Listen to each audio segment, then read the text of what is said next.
everyone, Lisa here, aka Crafting Diva. Thank you so much for joining me on my YouTube channel today, and I hope you're all doing well.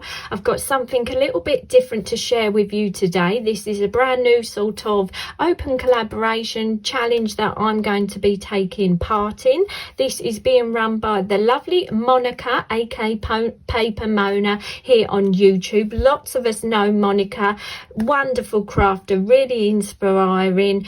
She does card making for magazines like me, and yeah, she's come up with the idea of doing a little 12 days of Christmas little collaboration.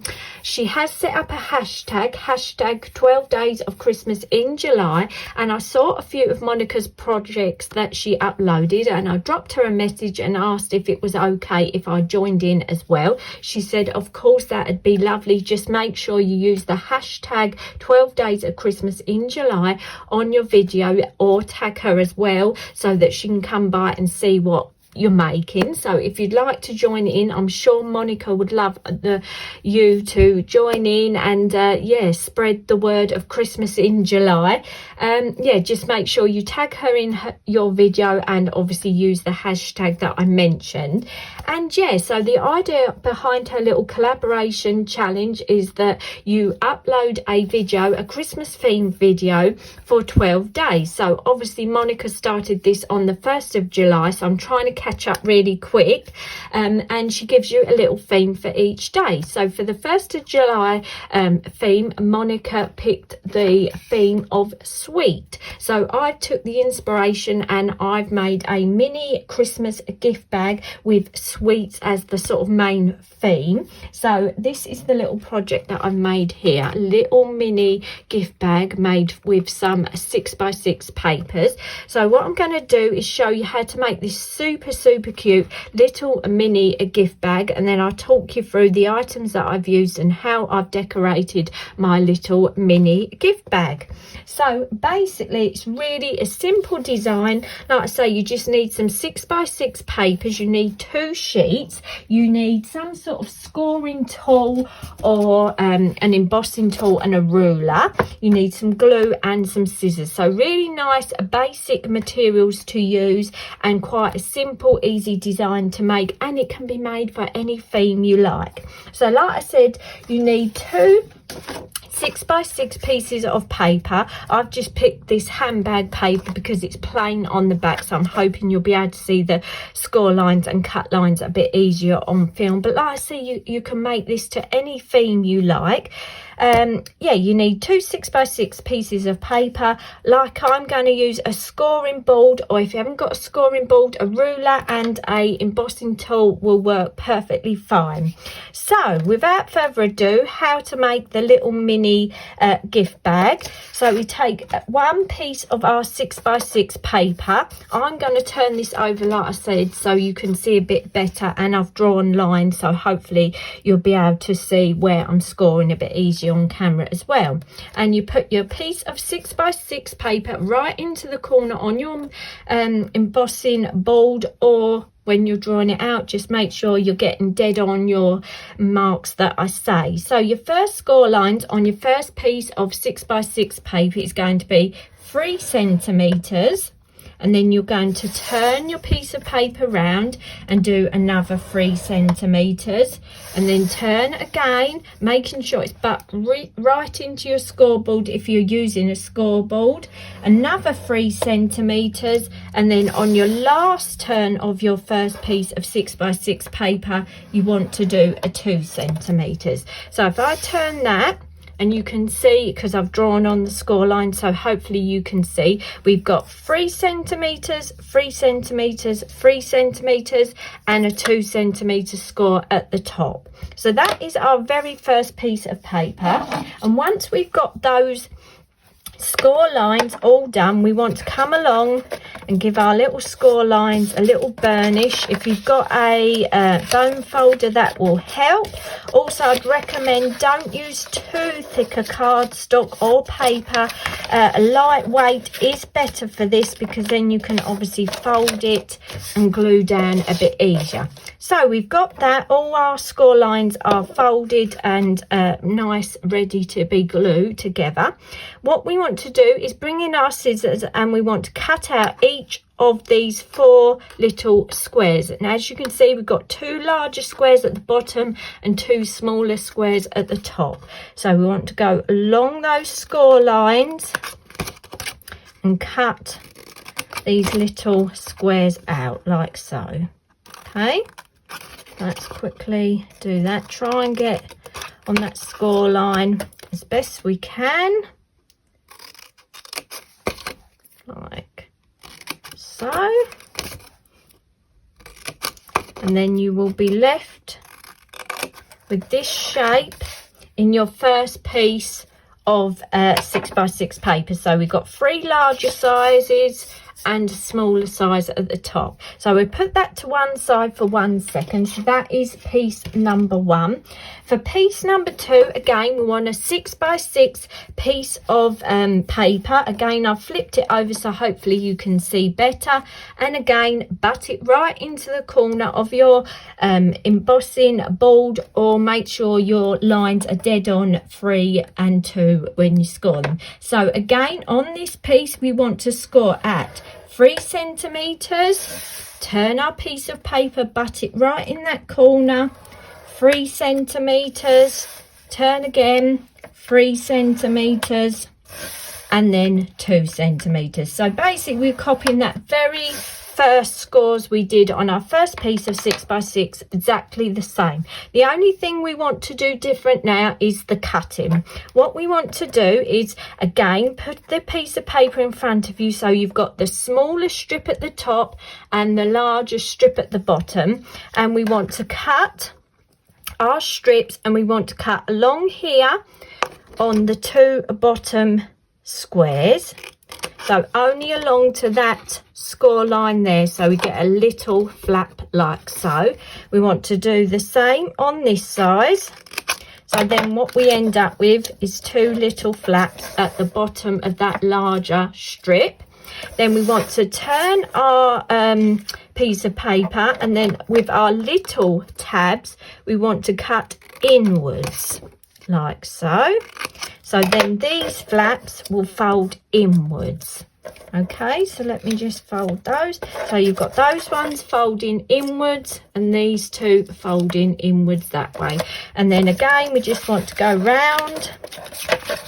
Just give our little folds a little bend just so they're ready to go. So let me just move my scoreboard out of our way so we can see a bit better. Okay, and we'll bring both our pieces of 6x6 paper in. So these are the shapes you should end up with when you've done your scoring and your cutting. Lay your 6x6 papers in front of you so that you've got the smaller panel at the top on both of them. And what we want to do is put glue on here and here. So if we do this one first of all, we're going to put some glue along this tab here. I just prefer to use a wet glue, but you can use any sort of adhesive you like. Once you've got your adhesive on there, we want to fold that inwards and just hold that there for a couple of seconds so that glue will go off. So it will look like that. And then we want to do the same on this tab here. Lots of glue or adhesive, and then again fold that inwards. Just give it a little push down, and I've got to hold it there just for a couple of seconds so that glue will take. Just push that one down again. Okay, so then you're going to end up with your 2 6x6s like that with a flap. Now we want to turn these to face each other, and we want to put some glue on the back of this tab and stick it together like so. Okay, so let's put some glue on this tab here. Okay, let's just get some glue on there. And then we want to stick this tab to this tab. Okay, I hope you can see this okay. Trying to line it up as best you can. And again, give that a little rub to get that glue to take. And then if I lift this up, you will start getting the idea of how this is going to come together. So we're going to stick it like that one in there, that one in there, fold up, and as you see it comes together. You get gorgeous neat edges, and then these will fold inwards. So what we want to do is add some glue to our little two flaps here. So let's put some glue on here, and this one. It's a little bit fiddly to get this to hold together, but once you have, there's no problem at all. And I find it's easier if you pull your flap up and then line it up as along that bottom edge, and then the same with that side, like so. All right, and we just give that a second to go. And then what we want to do is put some glue on these two flaps here, or if you prefer you can put it on this edge here. I just find it easier to put it on your larger tabs that are easy to get to. So let's put some glue on here and some glue on here. Oh dear, hope you're all doing well. It has gone a bit cooler here today, so it's a bit nicer to actually do some crafting. And then what you want to do is push those two flaps in like so, and then turn your box and try and line that up as best as you can.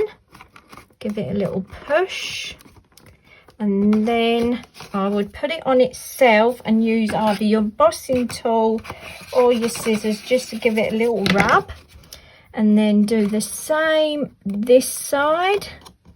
Line it up as best we can. Again, flip it on itself and use either a pen or your scissors or your embossing tool just to give that inside a little rub down. And as you can see, we've got this gorgeous little box or bag. And then finally, we've got these two little tabs here. Just want to add some glue onto those. And we want to push those inwards. And again, I just need to hold them there for a couple of seconds for that glue to go off. And then that is your finished little mini gift bag. And then what you can do is go on, once that glue's gone off a bit, and push your little sides in to give them a bit of shape.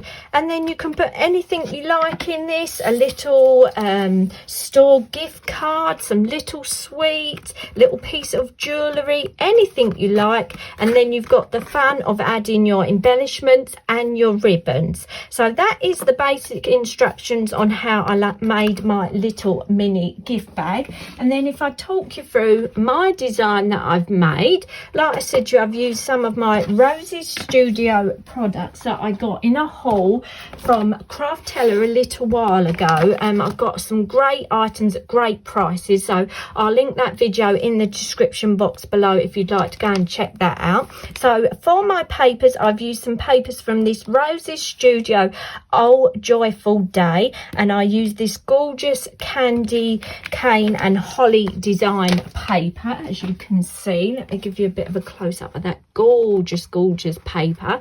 And because the theme was sweet, I've picked out some of my embellishments again from my Rosie Studio, and I've picked out some little peppermint candy sweets from the matching Old Joyful Day die cut ephemera pieces, so I've added some of those.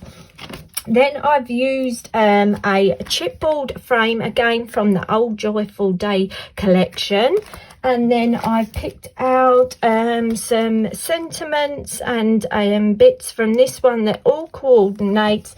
And then for my large chipboard sentiment, I got it off this one, which is all wrapped up again from the Rosie studio. Like I said, I'll link the video of my haul video of when I've brought all these products, and yeah, you'll be able to get a better idea of what's in the collection and what you actually get. So I made my little mini gift bag following the instructions that I've just given you, and then I made a mat and layer with some red and pink cardstock, and that pink cardstock I've run through a snowflake embossing folder and sanded it back because it was a pink piece of paper with a white core. Then I've used one of my chipboard frames from my collection and 3D'd behind a nice piece of gold and cream stripy paper. Then I took one of these embellishments and added the little peppermint candies. I've glittered those up so they're all sparkly, because you can't have a Christmas project without a bit of sparkle. Obviously the candy canes and the design was already printed on the little chipboard frame. And then to finish off, I've added the sentiment love, joy and peace, which is a chipboard sentiment. And then to tie my little gift bag together, like I said, I've pinched the side in a tiny bit, and then I've just used a crocodile and punched 2 little holes all the way through the front and the back, and then I've just tied it together with this lovely little thin satin pink ribbon. And then I've just added a little bit of white tissue paper just for a bit of decoration. So that's going to be my first project for Monika for her little hashtag 12 days of Christmas in July. Hope you enjoyed watching this video. Hope the instructions I've given you is okay to follow, and I'd love to know if you have a go at making a little mini gift bag yourself. Let me know, tag me in your videos, drop me a comment, and I'll come by and see what you've made. I really enjoyed making my little gift bag. It was so nice to use some up of my Christmas stash that I've had a little while now and not got round to using any of it. So yeah, keep your eyes on my channel. Hopefully I'm going to try and do 12 projects for you to follow Monika's little collaboration. And yeah, I'd love to read any of your comments. Thanks so much for watching today, and I hope to see you all again soon. Bye for now.